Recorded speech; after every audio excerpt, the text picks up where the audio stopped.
Number 10. Christopher Titus. The American comedian did not hold back when it came to criticizing Will Smith for the initial incident at the 2022 Oscars when he walked on stage and slapped Chris Rock for joking about his wife Jada. Titus took to the podcast Christopher Titus TV and openly spoke about his disdain for the actor. Quote, "Watching the arrogance of Will Smith that night, I think that Will Smith probably believes he can do anything. In fact, many comedians took particular issue with Chris Rock being attacked, arguing that they should not be afraid for their own safety on stage, just because they like to tell risky jokes." But Titus did not find Will's latest YouTube apology to be sincere either, and was among the many Twitter voices that condemned the video as fake and self-centered. Quote, "Will Smith has lost me again. Dude, Chris said he'll contact you when he's ready. Why are you pushing him? You attacked a man on a global broadcast. You don't get to pick the redemption schedule, and by doing it publicly, you made it about you again." So it seems like Titus doesn't think Will deserves a get out of jail free card just yet. Number 9. Morgan Tremaine. Known for his explosive testimony during the Johnny Depp vs. Amber Heard defamation trial, former TMZ journalist Morgan Tremaine garnered international praise for his infamous, quick-witted comeback to Heard's lawyer Elaine Bredhoft. But Tremaine once again was able to articulate what many people were thinking about the latest apology video from Will Smith. According to the producer, the video appeared more like a PR stunt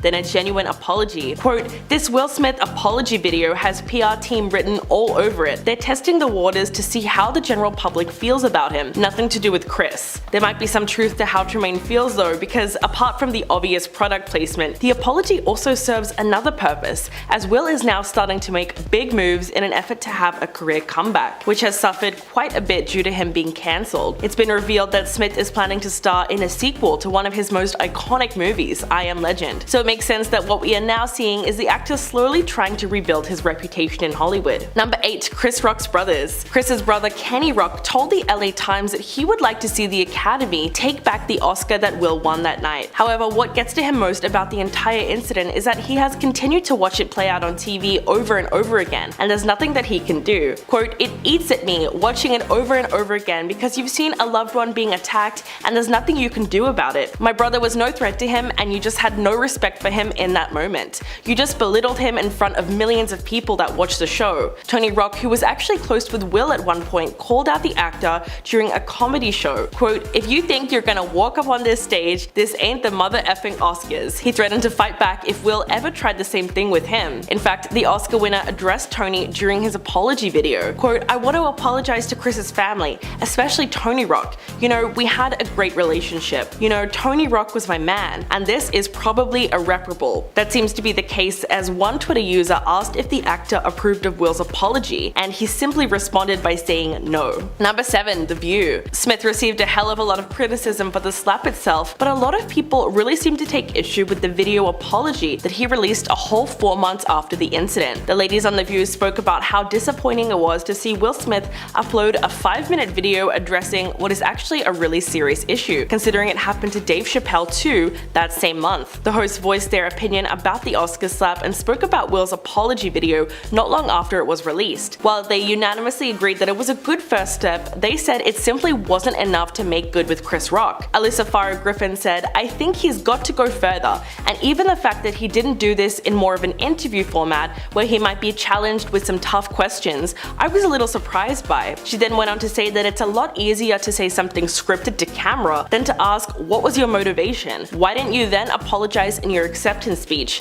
Alyssa feels Smith should have sat down with Oprah because then she would have challenged him. Joy Behar also agreed with her and thought he should have come on The View instead. But it's clear that they felt the video format of the apology made it much too easy for him to evade criticism. Number 6. Megyn Kelly. The veteran journalist believed that Smith made it all about himself at the Oscars when he walked on stage and slapped his longtime friend. Megyn Kelly was super critical of his actions that night and felt that the actor simply saw an opportunity to make himself appear as the tough guy standing up for his partner. She said that most guys would have handled it after the set and spoken to the comedian backstage. Then Kelly insisted that Smith used his 2 minutes on the world stage to defend his actions when he should have been apologizing immediately for how he acted. Quote, "It was a defense of him losing his temper. He should have got up there and he should have said, 'I'm very sorry for my bad behavior. I apologize to Chris, to the other nominees, and to the people whose attention I've wrongly dragged away from them on what would be their greatest night of their lives.'" Well, does she feel any differently now? Not really. In fact, she recently called out his newest post YouTube video on the Megyn Kelly show and reiterated her comments, this time suggesting that Smith is only sorry now because he has a new movie coming out, so he really needs that public forgiveness to ensure its success. Number 5. Bill Maher. The comedian and television host made it pretty clear that he despises Will Smith on several occasions, most notably on one episode of his talk show Real Time with Bill Maher,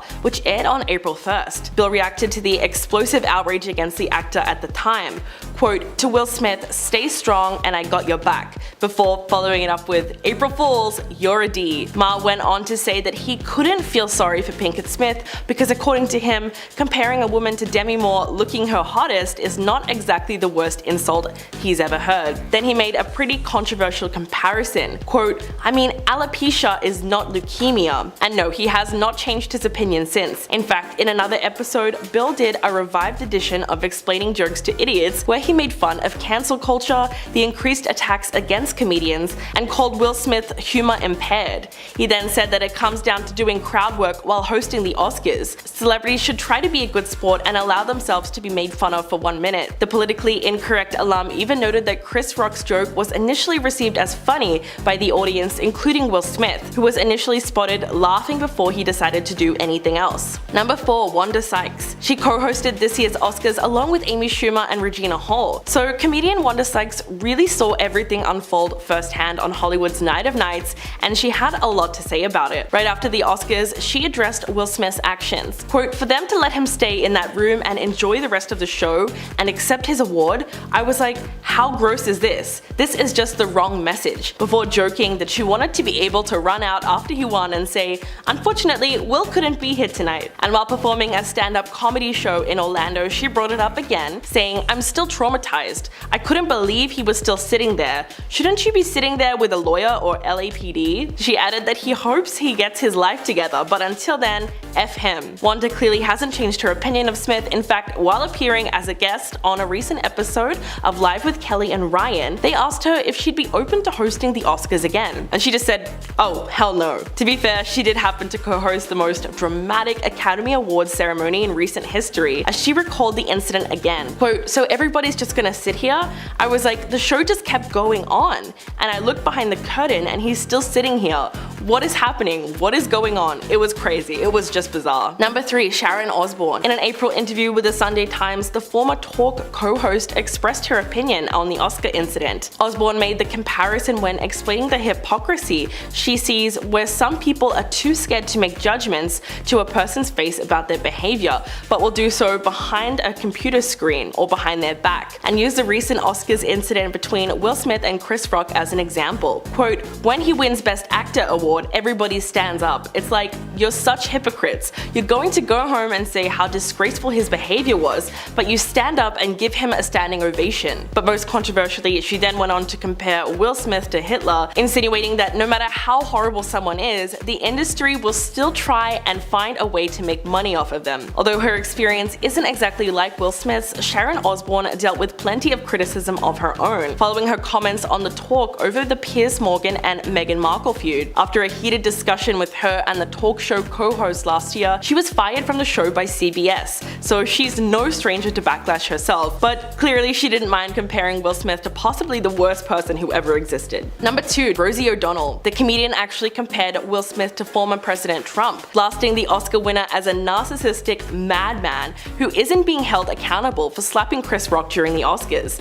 O'Donnell took to Twitter to condemn Smith for the stunning confrontation at the 94th Annual Academy Awards. She wrote to her more than 1 million Twitter followers, quote, "We watched him do it. Then, like the Trump years, we don't hold anyone accountable. Shame on us, shame on Will." O'Donnell made it very clear that she believes that the Oscars had failed everyone by not publicly denouncing Will right after the incident occurred and still allowing him to accept his award. But comedians do tend to stand together on this issue, and she went on to praise Chris Rock for his composure after he was attacked on stage. Quote, "So upsetting on every level. Bravo to Chris Rock for not eviscerating Will Smith, which he could could do any day of the week. He walked away from a sad display of toxic masculinity. Those words sound pretty harsh, but it's very clear that she absolutely hates Smith for his erratic behavior that night, and the message it sends to other comedians. And coming in at number 1, Chris Rock himself. The comedian has not publicly commented directly on the slap, including in the wake of Smith's recent video apology, which was directly addressed to him. Instead, Chris Rock chose to use comedy to speak about the incident.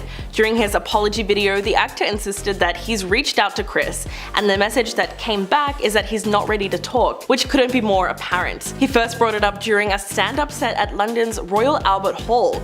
Quote, "I'm okay. If anybody's wondering, got most of my hearing back." He followed that up with, "Don't expect me to talk about the BS. Your tickets were expensive, but not that expensive." Rock also referenced the incident when Dave Chappelle was attacked on stage near the end of his performance during the Netflix Is a Joke festival. When talking about the assailant, the comedian said, "I thought that was Will Smith." After the recent apology was posted, Rock continued to make jokes while on stage in Atlanta. Quote, "If everybody claims to be a victim, then nobody will hear the real victims. Even me getting smacked by Suge Smith, I went to work the next day. I got kids." He also added that anyone who says words hurt has never been punched in the face. Gotta love his take on that. Starting us off at number 10 is Elton John. It's been more than 20 years since Ellen first came out as a lesbian, but she still holds on to that moment and opened up about a shocking story. During the period that followed her shocking news, she received a ton of backlash for it, and one person who had a lot to say about it was Elton John. When he did an interview and they asked him about his thoughts on the news, he said, I quote, "Shut up already, we know you're gay, be funny." Elton too is gay and admits that everyone at that time was talking about it and he was just getting kind of sick of it. He wanted her to focus on her role as a comedian and less about her sexuality. It was still a little harsh. I mean, we gotta be honest. I feel like there's a better way of saying that. They seem to work through their issues now, but there was a time when tensions were very high. Up next, number 9 is Wendy Williams. Their issues with each other seem a little petty and has always remained in their professional lives, not so much in their personal. Even though Wendy has been on Ellen's show a few times, Wendy's never invited Ellen on hers. Wendy's often blamed for using harsh words and expressions on her show against Portia de Rossi, who happens to be Ellen's wife. Even when Portia first came out, reports say that Wendy approached her on the red carpet and asked her to comment on the recent story going around that she was getting close with a woman in a jacuzzi. Portia was not open about her relationship with Ellen during that time, and apparently Wendy knew about that. So since then, the two of them have taken shots at each other during interviews. Sometimes it seems like a joke, while other times it's kind of hard to tell and it just leaves like this awkward tension.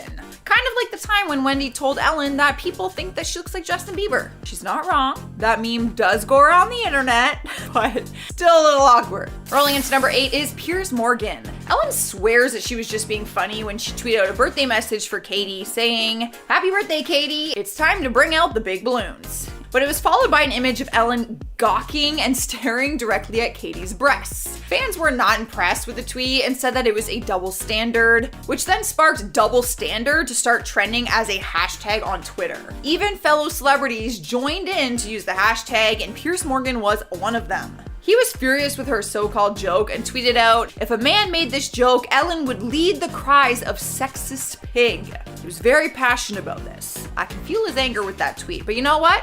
I understand. I totally get where this whole double standard thing is coming from. Sliding to number 7 is Kim Burrell. People actually had Ellen's side on this one because Kim made a statement that was super offensive to the LGBTQ community. During a sermon at her church in Houston, Texas, she referred to homosexuality as the perverted homosexual spirit. After the video footage went viral online, Ellen banned her from coming to the show. She was actually supposed to sing on her show alongside Pharrell Williams later that week, but Ellen tweeted, "For those asking, Kim Burrell will not be appearing on my show." Kim posted a response video and said she makes no excuses or apologies for her comments and said that she was simply saying that homosexuality is a sin in her religion. She said she does not hate people of the LGBTQ, but said that it goes against the nature of God, which she obviously is very passionate about. Moving on to number 6, we have Giada De Laurentiis. Now, it could be Giada, because it's very Italian, so I'm probably butchering it. For years, she has been sharing her cooking secrets on the Food Network, and if you've watched her show, then you know that she always pronounces different Italian food with an Italian accent. But she did a cooking segment on Ellen's show where she whipped up some pasta for her, and Ellen started poking fun at her for her pronunciation. Giada was not having it, so she gave Ellen a tutorial on how to properly say penne and spaghetti. She should probably give me that tutorial because I'm sure it sounds very different. This isn't the first time that there's been this like awkward tension between them. She actually went on her show in 2017 where she made food for Ellen and Nicole Kidman, and they both kind of made these negative comments and jokes about her so-called bad cooking. And when you do that as your profession, it's definitely insulting. You never insult the chef on live television. Have I doing number 5 is Sherry Shepherd. She has a personal issue with Ellen because she was banned from her show due to her evolving stance on gay marriage. Keep in mind the word evolving. The comedian appeared on the first season of Ellen but was banned after she made comments on The View saying that she was once against gay marriage. Sherry had nothing bad to say about Ellen, but she's very hurt with her decision to not invite her back on the show. She said, "The views and thoughts that I had evolved from the statements I had on The View over 10 years ago, and I now support same-sex marriage and partnerships." People were quick to call Ellen a hypocrite for always claiming that she can be friends with people who share different views than her. Coming in hot number 4 is Benjamin Simon. The famous TV writer made bold claims on Twitter saying that Ellen is not very nice to her coworkers and employees. He exposed different stories from her show and said that, I quote, "She has a sensitive nose, so everyone must chew gum from a bowl outside of her office before talking to her. And if she thinks you smell that day, you have to go home and shower." Quite the accusation, right? That was just one example. He actually tweeted out 5 more after that. For the sake of this video, I will not read out all 6 of them, but even the first one is enough to know that he does not think too highly of her, especially if he is willing to expose her like that, or try to expose her like that, if it's true or not. All right, guys, we made to number 3, and we have Jamila Jamil. The actress got into messy Twitter drama involving Ellen back in 2019 after Ellen was seen buddying up with George Bush at a Dallas Cowboys game. At first, Jamila applauded Ellen for her speech on accepting everyone despite their beliefs, and said that she was actually impressed with how she handled it. But then she took all of her tweets back after learning more about the former president and tweeted out, "What a monstrous leader. I now understand the rage." So she was once backing up Ellen's decision to be friends with him, but then she was quick to join the rest of the world who was furious about it. In spot number 2 is Liza Minnelli. Back in 2014, Ellen was the host of the Oscar Awards, and during her opening monologue, she cracked jokes about Liza, who did not find it all that funny. In her speech, she said, "Hello to the best Liza Minnelli impersonator I've ever seen." And then, as the cameras panned over to Liza, who was in the audience, Ellen said, "Good job, sir." Of course, Liza would be upset by that. She later told TMZ, "I think Ellen thought it would be funny, but she never stopped after she said it and said, 'My friend, Liza Minnelli.' I think it went a little astray on her." She didn't have any rude comments to say about Ellen and said that she always thought Ellen was wonderful, but the joke was a little too far. That is how you ruin friendships, Ellen. Winning first place on our list is Eric Trump. I thought that putting Donald Trump at number 1 would be too obvious because it is no secret that Ellen despises him and that they've been very open about their feelings towards each other. They're not friends. Turns out though, like father, like son, Eric Trump doesn't like her either. Back in 2018, he made a very unusual claim on Twitter. He shared a screenshot of his Twitter follow suggestions, which read Hillary Clinton, Barack Obama, and Ellen. He hashtagged it #DeepState, which refers to this conspiracy theory that there's a secret group of people who coordinate efforts to try and delegitimize the Trump administration. Ellen banned him from coming to her show, not that he would be invited, and did what she does best in response to all of it. She made jokes about it. Coming in at number 10 today, we have Kate Middleton. When sibling rivalry is a common thing, Kate Middleton and Meghan Markle have drama that is a bit more than that. When news started to arise that there was a lot of tension between Kate and Meghan as the two were not getting along, this meant that Harry and William were also not getting along. With the whole family not seeing eye to eye, it became super hard on everyone, including the Queen. It said that the Queen was actually so fed up with the drama that she even ordered Kate and Meghan to sit down and sort it all out. With Kate feeling like Meghan Meghan was using her to climb the royal ladder. Kate would even use this time to state that she was very suspicious of Meghan and that she had no interest in becoming Meghan's friend. Soon the media would even start to state that Meghan made Kate cry on her wedding day. Although Kate would end up sending Meghan flowers to apologize, Kate still didn't want to have an opportunity to become close to the actress. It said that Kate was really hesitant about pursuing a friendship with Meghan when they first met, as Kate is a very private person and she likes to keep things that way. While Kate tends to keep a really tight circle, she doesn't let a lot of people in, and she's always felt like there was something extremely off with Meghan. While the tension between the two has become more tense, the royal family, including Kate, have decided to cut Meghan and Harry out for continuing to spread lies about the royal family in an attempt to tarnish their legacy. At number 9, Piers Morgan. The feud between Piers Morgan and Meghan Markle tends to get pretty nasty at times. While Piers has stated over and over since the beginning that Meghan was a liar and that we shouldn't dive too deep into her story, we probably should have listened to him. Piers' relationship with Meghan began back in 2015 when the actress apparently messaged Piers after he had followed some of her Suits castmates. While Meghan went on to claim that she was a big fan of him in the beginning, I think it's safe to say that she probably isn't a big fan now. When things rapidly started to disintegrate between the two after Meghan became a household name thanks to her romance with Prince Harry, it seems like their feud first started to boil over Meghan's first message to him. In 2016, after Piers and Meghan had been in constant communication with each other, when Meghan went to a private members club where she met Prince Harry, Piers would then never hear from Meghan again. So it's clear that her relationship with Piers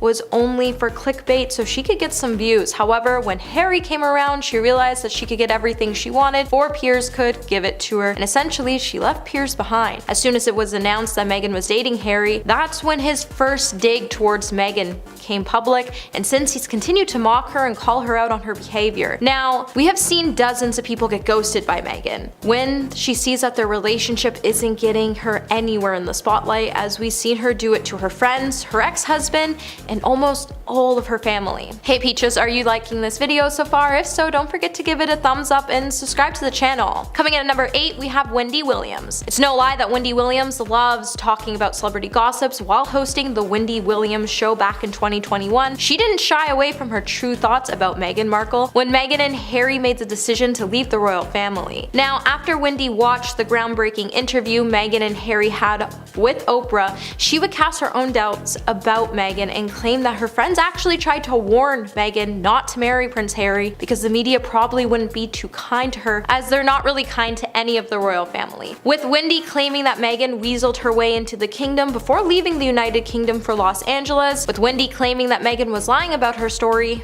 Wendy would then claim that Meghan should have listened to her friends instead of pretending not to get it when her friends warned her about the British media's fixation on the royals. Wendy would also state that Meghan knew what she was getting herself into when she joined the royal family and that no one really has sympathy for her. Wendy would then try to claim that Meghan knew what she was doing because no one knew her when she was on Suits, and Wendy only knew her prior to becoming a royal because she wanted to be a runway model for her company and came in for an interview. Coming at number 7, we have Corey Vitiello. So it appears that Meghan Markle was still living with Canadian Society chef Corey Vitiello when she went on her first date with Prince Harry. In a recently published biography, Tom Bauer would then claim that Meghan was still living with Corey when she set up a date with Prince Harry in London back in 2016. Tom would write that the romantic relationship between Corey and Meghan was hanging on by a thread before she left for Europe in the summer of 2016, yet both were still having troubles with discussing on how their relationship would end. But Corey still living in the couple's house while Meghan left for the United Kingdom, he had no idea that their relationship was completely doomed. The two first met when Meghan was eating at his restaurant with Suits cast, and Meghan even gushed over Corey in a review in The Take where she dubbed Corey as her favorite chef. When their relationship had finally run its course, instead of breaking things off Corey, she went to England to seek a new romance. While in England, Meghan would then be set up on a date with Harry by a friend. And then, when Harry came to visit Meghan in Toronto, Corey would realize that the relationship was officially over and Meghan's cruel and sensitive soul would be revealed to the world. Coming in at number 6, we have Trevor Engelson. If anyone knows the true colors of Meghan Markle, then it would be her ex-husband Trevor Engelson. Trevor, who is a producer, has kept it pretty tight-lipped when it comes to talking about Meghan. However, when royal biographer Andrew Morton released a book on Meghan called Meghan, a Hollywood Princess, the book would dive into the idea that Trevor actually had a lot to say about Meghan. He was actually just waiting for someone to believe his side of of the story. According to Andrew, Trevor actually dislikes Meghan. When Trevor and Meghan first got married, everything was fine. However, after she started to rise to fame, she would begin to treat Trevor like the dirt under her shoe. And if this isn't giving you any red flags, then maybe I should bring up the fact that the palace staff has also said that once Meghan moved in, she also treated them like the dirt under her shoe. Trevor felt elevated in their marriage at first. He didn't really think anything was going wrong. However, things finally ended, and it would leave behind a never-ending cold fury towards Meghan. With Meghan once claiming that she couldn't imagine her life without Trevor, she would then mail him back his wedding ring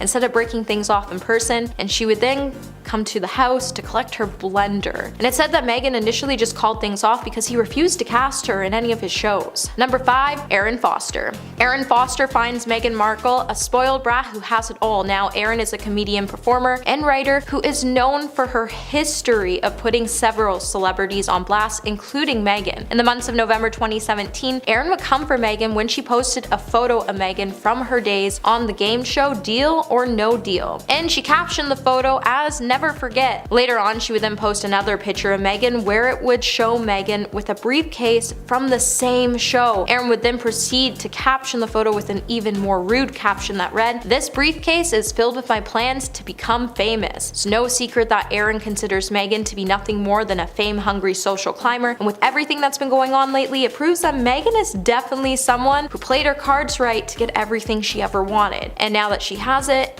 Erin isn't scared to call her out on it. While the whole world at first criticized Erin for posting the picture, they should have been looking at the facts that Meghan knew exactly what she was getting herself into. And number 4, Christy Swan. Australian TV personality and author Christy Swan has hated Meghan since the beginning, and following the news on the royal engagement between Prince Harry and Meghan, the radio host wrote on Facebook, "For some reason, I still haven't warmed to her. It's her manner. She looks like she's performing to me. It looks like she's portraying a concocted humility of acting." While Meghan is indeed a brilliant actress, it's not hard to see why Chrissy believes that she is acting to show the world that she is head over heels for Harry. Since the beginning, Chrissy has always been keen on critiquing Meghan Markle. She even first opened up about her judgment on her personal Facebook page, which would state that Chrissy would never warm up to Meghan, as she was under the impression that since the beginning, Meghan has always been acting. And since Meghan has continued to play the same narrative that the royals hated her, and we probably should take this as a hint that there might be some truth behind what Chrissy has been saying. However, instead, Chrissy's Facebook page has turned into an open field of judgment, as hundreds of fans have expressed their agreement or disagreement with Chrissy. So do you think Chrissy is right and Meghan is just acting? And let us know in the comments below. And number 3, Samantha Grant. Meghan Markle's estranged sister, Samantha Grant, would expose her relationship with her sister in a tell-all book. Samantha would highlight that Meghan isn't as innocent as she seems, even though they grew up in different lives sharing the same father. Samantha doesn't have any sort of relationship with Meghan whatsoever. When the rumors began to swirl about Prince Harry's engagement to Meghan, Samantha stated that she felt like Meghan was taking advantage of her current situation to become a household name. Samantha would even state that Meghan has a history of lying and manipulating certain settings in her sites for no reason. While Samantha isn't exactly a celebrity, she's still worth mentioning because who knows you better than your own siblings. Also, she's had some pretty good opinions on Meghan that we should have listened to before we all took Meghan's side in the beginning. Samantha has labeled her sister as a social climber and has claimed that when she needed her sister at the most, she was never there for her. Later, Samantha would even publicly bash Meghan again when she claimed that she wasn't even invited to her wedding. Given that the two sisters did end up growing up in different households and the fact that they did live different lives for most of their lives, while the world bashed Samantha for just looking for attention when she came out with her story, however, given that we've seen Meghan do a complete 180 in years to come after Samantha's comments, it's safe to say that she wasn't just using Meghan's name for clickbait. Number 2, Katie Hopkins. It's no secret that Katie Hopkins hates Meghan Markle, as she's been scrutinizing every one of Meghan's moves since the beginning. When the scandal of Meghan and Harry first started to make headlines, Katie would hop on the trend and she would share a shocking media rant with the world. The Daily Mail writer and media personality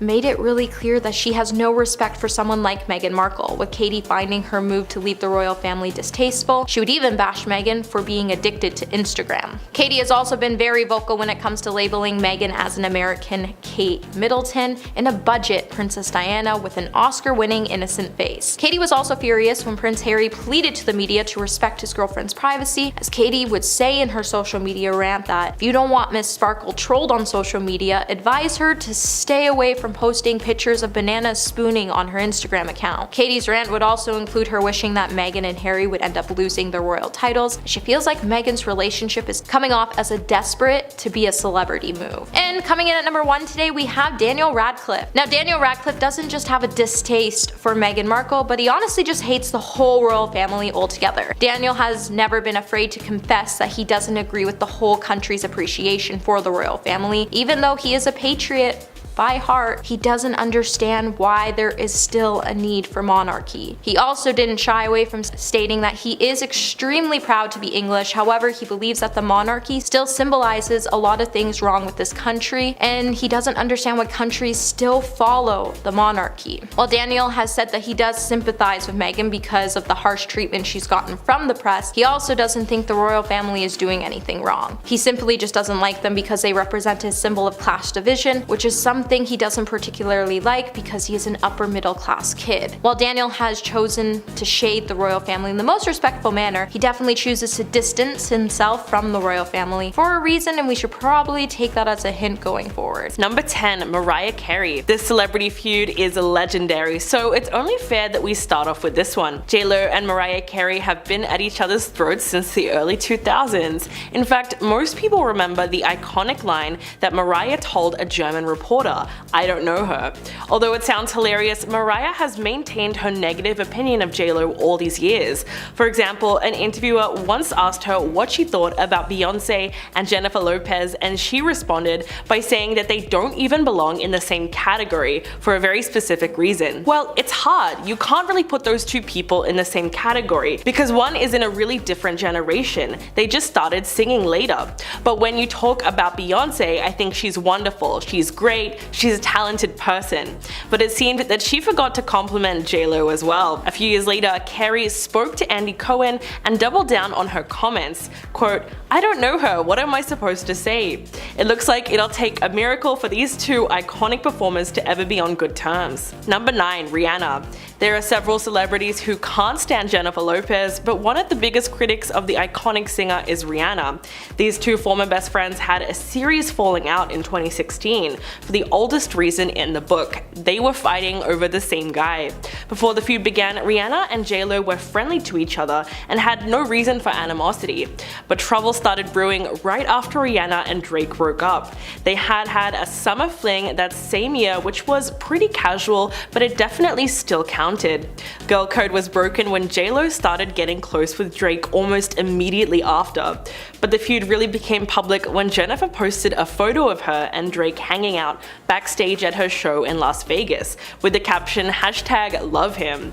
In fact, the two were even spotted hugging, and fans quickly realized that something very shady was happening. An inside source close to the star said that Riri felt like she had suffered the ultimate betrayal and called Jennifer's behavior desperate. It must have been accurate because in December of 2016, she suddenly unfollowed Lopez on Instagram. Number 8, Gloria Estefan. Cuban-American superstar Gloria Estefan was originally supposed to be performing at the 2020 Super Bowl alongside fellow Latina pop stars J-Lo and Shakira. But after seeing J-Lo's new documentary called Halftime, where the singer went on a rant about having to share the stage with Shakira, Gloria put her comments on blast. She didn't seem to agree that it was the worst idea ever to have the artist share the stage, and explained why Lopez got it wrong on Watch What Happens Live with Andy Cohen. Quote, "Look, this is the bottom line. You have very little time, like 12 minutes or something, to get things on and off the set. So could you do it with one person? Yes. But I think they wanted to throw a Miami and Latin extravaganza, and they tried to pack it in as much as possible." The Grammy Award winner also confirmed that she chose not to participate for a reason, seeing as J-Lo got so worked up about having two people perform. Quote, "Okay, and imagine what J-Lo would have said if I was the third. I literally would come out, done a shake your booty and out." But she went on to insist insist that it was their moment and that she didn't want to go on a diet in December anyway. Number 7. Nick Cannon. The Wild and Out star took a cue from his ex-wife Mariah Carey's famous phrase to throw shade at Jennifer Lopez during his guest appearance on The Wendy Williams Show. While discussing Hollywood crushes during the Hot Topic segment, the 41-year-old first named Carey, his ex-wife and mother to their 2 twins, Moroccan and Monroe. Quote, "Number 1, Mariah, the amazing mother, superstar, singer." He then went on to name Halle Berry and Naomi Campbell as his second and third choices. A producer then suggested J-Lo as an option and he just responded with, "I don't know her." After the audience erupted into laughter, the host added, "That was a joke for the lambs. Shout out to the lambs," as Carey refers to her fans as the Lamely. Cannon made it clear who he supports in the ongoing battle of the divas, and naturally he sided with Carey, so we can't really fault him for that. It's been a bit of a running joke for years that Mariah wasn't kidding and didn't actually know J-Lo personally when she gave that interview, but it was too late to clear the air, as the classic "I don't know her" line has gone down in history as one of the best ways to shade someone. Number 6. Rosie Perez. Both Jennifer Lopez and Rosie Perez have served as inspirations to the Latin community for over 2 decades, but they haven't always gotten along. They met back in 1991 during an open casting call for In Living Color. At the time, Perez was the show's choreographer, and Lopez was auditioning to become a member of the dance troupe known as the Fly Girls. Her audition was unsuccessful, but Perez saw a star quality in J-Lo and actually pulled some strings to get her in. But after she was in the group, it became clear that Lopez didn't get along with her fellow dancers. According to Perez, she was labeled as a diva right away. "All of the girls were coming into my office and complaining how she was manipulating wardrobe, makeup, and me, all to her advantage." Perez said that at first she didn't believe it, but then J-Lo screamed at her saying, "I know I'm good, I'm better than any of these girls and you know it." What's worse is, after J-Lo left the show and made it big in the music industry, she went on talk shows trashing her former choreographer. Perez also implied that J-Lo ghosted her. Quote, "I called her up, she wouldn't pick up. Frustrated, I left her an irate message on her answering machine. Instead of calling me back and hashing it out like friends do, she went on a major talk show and reiterated my lashing." Number 5. Brandy. Brandy has had a public feud with Jennifer Lopez since 2017, and according to Kiwi Report, she made it clear that she supports Mariah Carey going against J-Lo too. Basically, she posted a photo of herself on Instagram hugging Carey with the hashtag #SheKnowsMe. The caption was super perfect and a great reference to that famous "I don't know her" comment. So the whole thing tells us that Brandy is totally teaming with Mariah. Brandy's post exploded on social media and Lopez fans immediately took offense to it. Mariah saw the backlash and chimed in to Brandy's photo, commenting with a simple "I sure do." But the singer was quick to defend herself from hate comments and edited the caption shortly after posting it with, quote, "Oh my god, what happened? I swear to goodness, I don't know what the fuss is about. I love this pic and now everyone thinks I'm throwing shade. At who? This is funny, can't take this one down. I love this picture and whenever I'm throwing shade, it's not questionable. You know that I am." She totally doubled down on dissing Jennifer and siding with Mariah, adding, quote, "Also, I've met her several times. Like the several seats that should be taken, she does know me." Number 4. Nicki Minaj. These two have allegedly been feuding since 2012. It all started when Nicki was performing on one particular episode of American Idol at the same time that J-Lo was sitting on the judge panel. In a rather awkward moment, Nicki asked if she could come back on the show as a guest judge and asked J-Lo to scoot over. As a Latina artist hit back, she said, "I don't know if there's room for both of us." It was one of those joking moments that seemed like there was something else behind it, but nevertheless the two seemed to be just joking around, even though Nicki told a reporter backstage, quote, "She didn't seem to be having it, but she's gonna have it." Okay, so now we're jumping to 2015 when fans swear that Nicki shaded J-Lo for performing her song at the American Music Awards. As she was performing a small part of Anaconda, the camera cut to Nicki in the audience looking less than happy with the rendition. The clip showed her emotionless face and made it seem like she didn't approve of the way her song was being used. Number 3. Ryan Seacrest. This incident gives Ryan every reason to hate J-Lo because it's pretty bad. Ryan Seacrest worked alongside the singer on American Idol and the two quickly became friends. But all that seemingly changed when the talk show host revealed that he flew down to Miami to celebrate her milestone 50th birthday, only to be denied entry at the door. Ouch. He recalled the whole story on Live with Kelly and Ryan and explained that he flew down from New York for only a few hours because he had to make it back in time for the next morning's show. But when he finally arrived, the doorman told him, "You're not on the list," to which he responded, "Clearly, there's a mistake. She invited me personally." But upon being denied, he checked the list and couldn't find his name.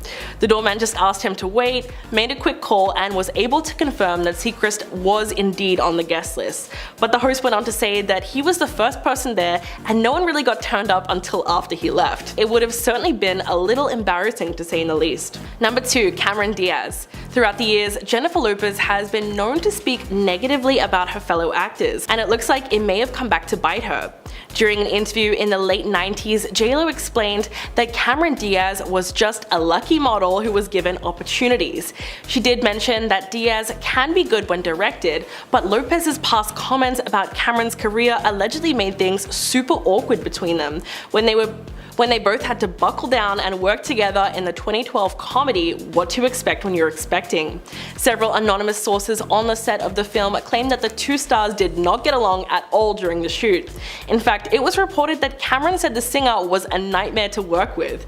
Quote, "She even said that Jen should stick to her day job, meaning American Idol and singing." According to The Insider, JLo demanded to eat at specific times, no matter what, and stops working when it suits her, and she had her assistant run over to her with food. This is what allegedly drove Cameron crazy. Another source claimed that the co-stars actively avoided one another while filming, and tensions were thick. Number 1. Ojani Noah. The former couple were married on February 22nd, 1997, and got divorced barely 1 year later, in January of 1998. It was so long ago that you would think Ojani has moved on from the relationship, but apparently he's still holding on to a bit of resentment. In fact, Jennifer's former flame was out to make a buck off their brief marriage by trying to expose revealing videos from their honeymoon. Ojani was even hauled into court after he started planning a tell-all movie based on the revealing home footage called How I Married Jennifer Lopez, the JLo and Ojani Noah story. The result? Well, she sued him for a whopping $10 million and demanded a permanent court order blocking her ex from making any videos public. Ojani also threatened to write a tell-all book unless he was paid $5 million by the singer. His unpublished book alleges that JLo had multiple affairs, including one with Mark Anthony, during the 11 months that they were married. But a judge was not having it and awarded her $545,000 in damages and quashed the book, ruling that it violated a 2004 deal not to publish details of their relationship. Her team calls the movie an outrageous attempt to make money and received substantial compensation. So it's clear that he's still a little bit bitter. Starting off our list at number 10 is Miley Cyrus and Emily Osment. I remember reading in a magazine when I was in high school that these girls weren't friends in real life, and I was pretty crushed. They played each other's best friends on the Disney show Hannah Montana, where they were practically sisters on the show. Emily's character Lily ends up moving in with Miley's family. They were that close. But apparently off screen, the two girls didn't get along with each other. Miley wrote an autobiography called Miles to Go, where she spoke about her relationship with Emily and her character Lily. She said, I quote, "The show felt real to me and I wanted my relationship with Lily to feel real too. I know it didn't have to, show business is show business, but I was disappointed. There were times when I didn't think we could ever be friends. We just couldn't figure out how to get along." It was reported that the two actors were actually constantly fighting with each other and easily became frustrated with one another while on set. Well, you know what they say, sisters fight. As the show progressed though, the two of them were able to find a common ground. They aren't necessarily friends these days since they are both working on different things, but Emily still supports Miley's music and even showed up to one of her concerts a few years ago. In at number 9 is Selena Gomez and Jake T. Austin. Selena first started on Barney and then danced around through Disney sitcoms and ended up on the hit series Wizards of Waverly Place. Selena and Jake played siblings throughout the series, which made their characters pretty equal. The show started out by really focusing on their whole family, but Selena's personal career started to blow up and her part in the show got bigger than Jake's. It probably wasn't personal, but it's just facts. You can see that her screen time increases throughout the seasons. She practically becomes the lead of the show. Rumors started to fly that Jake wasn't too thrilled about it. Could have just been a jealousy thing. Selena eventually made the decision to move on from the show, and Jake coincidentally tweeted during that time saying, I quote, "When artists' definition of growing with their fans is creating content they aren't even allowed to see." Yikes, little bro is throwing down some shade. Down the road though, many years later, we have seen photos surface of the whole cast reuniting and hanging out, so maybe they were able to work it out. Swiping the number 8 spot is Raven Simone and the Cheetah Girls. Who could forget when one of our favorite Disney girl groups fell apart? That was such a tragic time in my life. It was no secret that Raven was a complete star at the time. Let's be honest, she was the most famous one of the group. She starred on The Cosby Show, hanging with Mr. Cooper, and even had the lead role on her own hit TV series That's So Raven. So it wasn't all that surprising when we found out that she had some tension with the other 3 girls. Raven spoke about their girl group time together and said, "It was weird putting together young women our ages, 19 to 22, one of whom had not been in the mix. I'll be honest, there were territorial issues, there were cat fights. It was not all peaches and cream off camera." This all makes sense, seeing as Raven basically said peace out and didn't show up for the final full-length movie Cheetah Girls One World, which was basically just a huge bummer for us fans because she's really the one that we wanted to see. No offense, girls. Next up at number 7 is Zendaya and Bella Thorne. The two beauties played best friends on the Disney show Shake It Up, but apparently struggled when it came to being friends off-screen. Bella opened up about the relationship during filming and blamed the people involved in the show for causing unnecessary tension between them. Bella told J14, "Zendaya and I were put in a very unfortunate position where we were kind of forced to compete against each other, which made the whole first season of the show just very awkward for us. We wanted to love each other, but yet we were constantly being put against each other. It was always who's better at this and who's better at that. However, after the show ended and the two of them started their own individual careers, you never really saw them together." I think that we can all admit that Bella lives a more wild lifestyle than Zendaya now, but the two of them now have only nice things to say about each other, and both of them are a huge success, so there's really no competition going on here. Coming into the number 6 spot is Ross Lynch and Laura Morano. The two of them starred together and both took the lead roles in the series Austin and Ally. Rumors were always going around that maybe they were like dating in real life or had crushes on each other, but apparently it was the opposite. During an interview with J14, Ross was asked if he would ever date Laura, and he responded with, "Laura and I are kind of like a married couple. We argue a lot about who is always right. That happens a lot on set." He wasn't lying either, because Laura also agreed, saying, I quote, "It's kind of true." Apparently they bickered so much that when they joined the cast of Jessie, you could tell that the other cast members felt uncomfortable about their bickering. Laura admitted, I quote, "You could tell how awkward they felt. They thought they had to break us up." She went on to say that the bickering and tension is just who they are and it's nothing serious, but it's hard to tell if that's just an excuse or not. I don't know if I'm buying that. Halfway through the list at number 5 is Ashley Tisdale and Lucas Gabriel. This one I found hard to believe because I just love the two of them together, and they seemed like two peas in a pod throughout the entire High School Musical series. Ashley played the bossy girl Sharpay Evans, which seemed to annoy Lucas, who played her twin brother Ryan Evans. She said that when the two of them first started filming, he didn't seem to like her because he thought she was just like her character. She told People magazine, "We would hardly talk to each other because when I was auditioning for Sharpay, I screen tested with him and I was acting like Sharpay. I think he was like, who is this girl telling me what to do?" Good news is they were able to get to know each other and ended up becoming good friends. Fans, me, went insane back in 2017 when the two of them reunited on Ashley's YouTube for a duet of their High School Musical song What I've Been Looking For. Seriously, I almost cried. The two of them joked about how they once actually hated each other. Ashley said, I quote, "We were not close, we were not good friends, we hated each other." And that's when Lucas chimed in right after saying, "Didn't get off on the best foot." But they are finally friends and the Disney world is at peace now. Here we are at number 4 with Demi Lovato and Selena Gomez. The two of them had a very on and off friendship throughout their time with Disney. Both of them worked their way up the Disney ladder at a young age, sharing screen time on Barney when they were just little tots. They went on to star together in a Disney TV movie called Princess Protection Program, and that's when a boy got in between them. Stupid boys. Reports were made saying that when Justin Bieber entered Selena's life, Demi wasn't a huge fan of him. She didn't really give the best friend approval, and it caused a lot of fights between them. One day a paparazzi asked Demi how Selena was doing, and she quickly responded with, Ask Taylor Swift. The two of them grew apart, and Demi made one final statement through an iconic tweet, which I still remember to this day. It is a series of pictures of Demi in the water, literally swimming away, and it says, I quote, "Swimming away from your bull by." She even unfollowed Selena on Twitter. Well then. The feud wasn't permanent though, and the two girls went on to be good friends. Alright guys, at number 3 is Debbie Ryan and Sky Jackson. They starred alongside each other in the series Jessie, where the two of them seemed to be like the best of pals on the show. The feud started after Demi attended the Kids' Choice Awards. She started tweeting out all about the fun she was having, and a Twitter user asked who she was sitting with, and she said the kids from the cast of Jessie. But then someone else commented saying that they were surprised to hear she was sitting next to Sky since she talked about her. Debbie clearly wasn't aware about this and responded with, "That's sad, but not really my business." According to J14, Sky had a secret Twitter account where she accused her co-star of bullying her.